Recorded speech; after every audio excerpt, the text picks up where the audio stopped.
কোরআন শরীফ পুড়িয়ে তীব্র নিন্দার মুখে ট্রাম্পের দলের নেত্রী।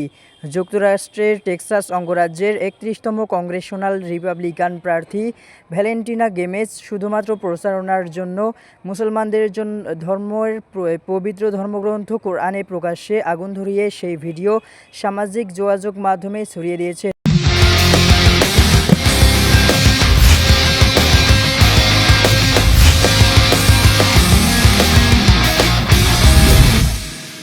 এই ঘটনায় বিশ্বজুড়ে তীব্র সমালোচনার মুখে পড়েছেন তিনি।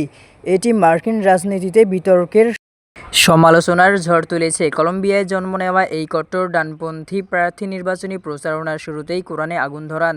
ঘটনাটির ভিডিও তিনি নিজেই সামাজিক যোগাযোগ মাধ্যম পোস্ট করেন। অন্য প্ল্যাটফর্মগুলোতে ভিডিওটি সরিয়ে দেওয়া হলেও ইলন মাস্কের এক্সে এখনও রয়ে গেছে। এর ফলে গোমেজের পাশাপাশি মাস্কও সমালোচনার মুখে পড়েছেন।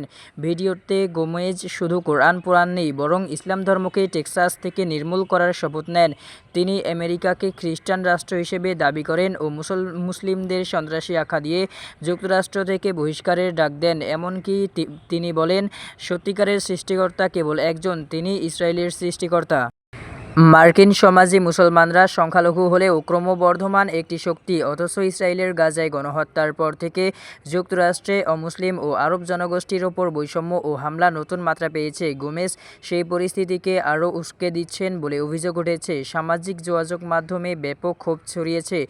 এক ব্যবহারকারী লিখেছেন, কোরআন যিশুর নাম ২৫ বার আর মেরির নাম ৩৬ বার এসেছে। ইহুদিদের খুশি করতে গিয়ে ভ্যালেন্টিনা যিশু ও মেরিকেও অপমান করেছেন। আরেকজন মন্তব্য করেছেন, এই কাজ কেবল তার অজ্ঞতাকেই প্রকাশ করেছে। এমনকি ট্রাম্প ঘনিষ্ঠ রিপাবলিকান নেতা রিচার্ড গ্যানেলও গোমেজের কর্মকাণ্ডের নিন্দা করেছেন। তিনি বলেন, কোরআন পোড়ানো শুধু মুসলমানদের আঘাত করছে না, বরং যুক্তরাষ্ট্রের সংবিধানের প্রথম সংশোধনীর জন্য হুমকি স্বরূপ।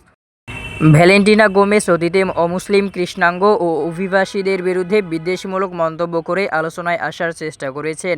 এবার নির্বাচনী প্ররোচনায় কোরআন পোড়ানোর মতো উস্কানিমূলক পদক্ষেপ নিয়ে তিনি আবারও প্রমাণ করলেন, রাজনৈতিক উচ্চাকাঙ্ক্ষা পূরণে ধর্মকে হাতিয়ার করতেই তিনি সবচেয়ে বেশি আগ্রহী। এই নিউজের সূত্রটি পাওয়া গেছে টিআরটি ওয়ার্ল্ড এবং এনটিডিটিভি।